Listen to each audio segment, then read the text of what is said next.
Don't believe you can become a millionaire with a $50K salary? Think again. I went from making $50,000 a year to becoming a millionaire at 30 years old. So to get into the math of this, we're going to need to make some assumptions. Those will be that you are 25 years old, you have $2,000 in credit card debt, and your income tax rate is 24.8%. So right off the top, we have your $50,000 a year salary. Unfortunately, not all of that's yours. We need to pay Uncle Sam. So if your income tax bracket is 24.8%, you have your $50,000 a year salary. The taxes come out to $12,400, and that leaves you with net income of $37,600. This is what you're going to use to live on and build your wealth. The next thing we need to calculate are going to be your fixed expenses. These are the things that stay the same pretty much every month. These are things like your rent, your groceries, your loan payments, and your utilities. A good rule of thumb is your fixed expenses should be less than 50 to 60% of your net income. Remember this number right here.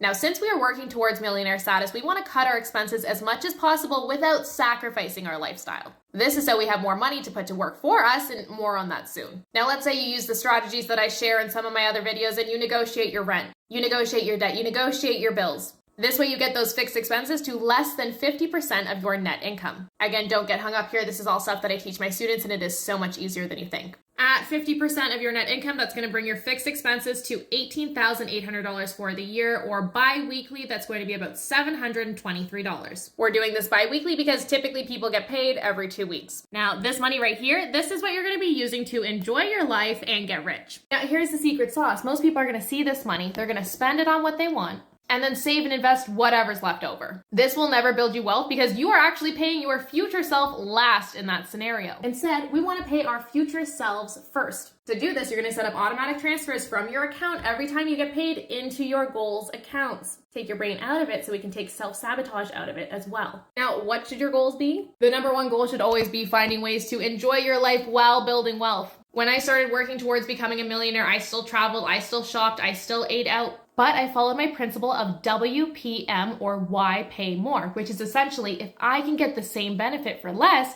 then why would I pay more for it? This helped me save a ton of money without feeling restricted. Because the worst thing for your bank account is for you to feel like you can't have something because it's just gonna make you want it even more. That's where self-sabotage comes in. And we don't do restriction here. Instead, right off the bat, I want you to think about taking roughly 1/3 of that money and spending it on fun. So let's say that comes out to about $200 bi-weekly, leaving us with $523 to put towards our other goals. Now you may be thinking, Nicole, in this scenario, don't you have credit card debt? Shouldn't that be a priority? And I agree, those interest rates are criminal and it has to go. But first we need to build you a safety net to prevent you from going into more debt in the future. Without the safety net, debt just becomes a vicious cycle. So what you're actually gonna do first is open a high yield savings account. In Canada, I like EQ Bank. In the US, I like Ally.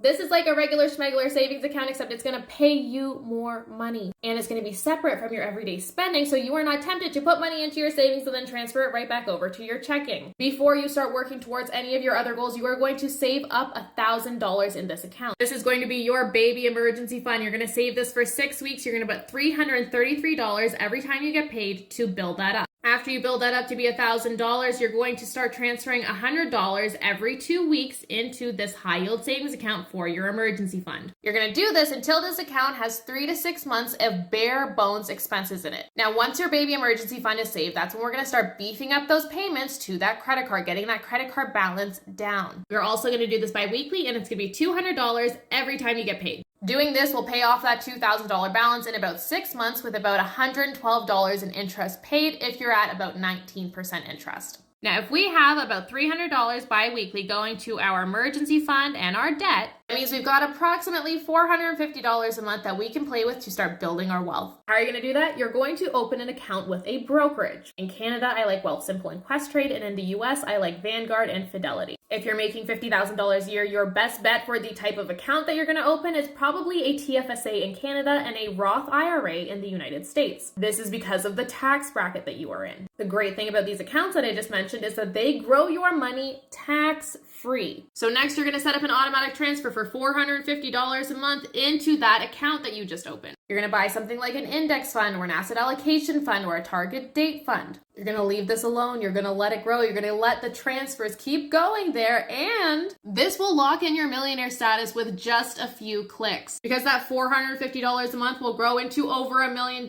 in just over 30 years, with almost $860,000 of that being free money. This will allow you to retire early, a millionaire, and not have to pay any taxes on that money that you made. And once your debt is repaid and that emergency fund is built, you have more money to play around with. You can redirect that money towards other goals like home buying or travel, or you can put it into your investments, because every additional dollar you save and invest will just get you to millionaire status sooner. What scenario should I do next? Tell me in the comments. P.S. We are relaunching our highly successful free Investing Masterclass. We are dubbing this the Ultimate Investing Masterclass because we are including all of the amazing value from before, plus the best times to invest, the best investments to make, sample investing portfolios, how to have your money now and not have to wait until you're old to get it, and so much more. This is only going to be available for a limited time, and even if you've taken it before, there is so much new value here, guys. Don't miss out on this. Go and grab your spot right now through our link in bio.